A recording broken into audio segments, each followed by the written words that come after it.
العظيم استغفر الله العظيم استغفر الله العظيم أزوجك على ما أمر الله به من إمساك بمعروف أو تسريح بإحسان Saiful Fazirul bin Syahrain. Aku nikahkan dikau dan aku kahwinkan dikau dengan Aisyah Natasha binti Ahmad Nizam yang telah mewakili bapanya kepadaku dengan izinnya dengan mas kahwinnya RM100 tunai. Aku terima nikah Aisyah Natasha binti Ahmad Nizam dengan mas kahwinnya RM100 tunai. Sama-sama ni lah. Saya tak tengok jual beri saksi sejak nampakkan sikit. Bismillahirrahmanirrahim. Saya mengaku apabila saya tinggalkan isteri saya Aisyah Natasha binti Ahmad Nizam selama 4 bulan hijrah berturut-turut atau lebih dengan sengaja atau paksaan, dan saya atau wakil saya tiada memberi nafkah kepadanya selama tempoh masa yang tersebut, padahal ia taatkan saya atau saya melakukan sebarang mudarat kepada tubuh badannya. Kemudian ia mengadu kepada Mahkamah Syariah, dan apabila sabit aduannya di sisi Mahkamah Syariah dan ia memberi kepada Mahkamah Syariah yang menerima bagi pihak saya RM1, maka ketika itu tertalak ia dengan cara talak kul. Alhamdulillah. Si faham tak?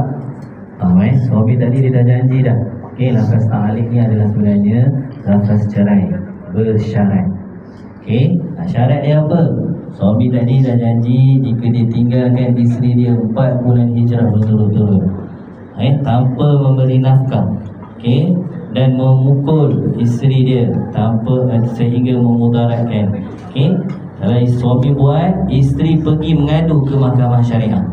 Okey, mahkamah sabitkan aduan tu betul. Okey, mahkamah minta dekat isteri berapa ringgit? Berapa ringgit? RM1. Isteri bayar RM1 kat mahkamah. Bila isteri bayar je ke mahkamah, maka lengkaplah ta'alik ni tadi. Dengan kuasa mahkamah, mahkamah boleh jatuhkan talak secara talak khul'i. Talak khul'i adalah tebus talak.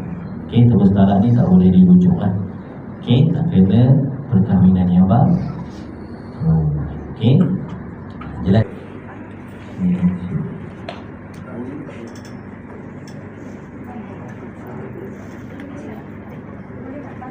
Bismillahirrahmanirrahim. Bismillahirrahmanirrahim. Pada saya, bukan saya. Okey, pandang muka isteri. Nanti mic tu bagi dekat isteri pula Okey, pandang muka isteri. Jangan kedip mata dulu. Okey. Bismillahirrahmanirrahim. Bismillahirrahmanirrahim. Isteriku. Sebut nama isteri. Aisyah Natasha binti Ahmad Nizam. Ini adalah mas kahwin. Ini adalah mas kahwin yang wajib ke atasku. diwajib ke atasku RM100. RM100. Kuserahkan kepadamu. Isteri jawab, saya terimalah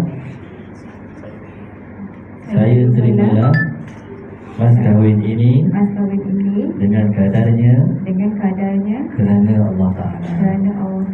I love you. Okey, baik, boleh ambil mas kahwin tu. Siapa-siapa boleh bantu ambil mas kahwin ni. Okey. Okey, seterusnya bagi memberkati majlis kita, marilah kita sama-sama membaca doa supaya bahagia sampai ke syurga, insya-Allah. Wa qala rabbukum ud'uni astajib lakum. A'udzu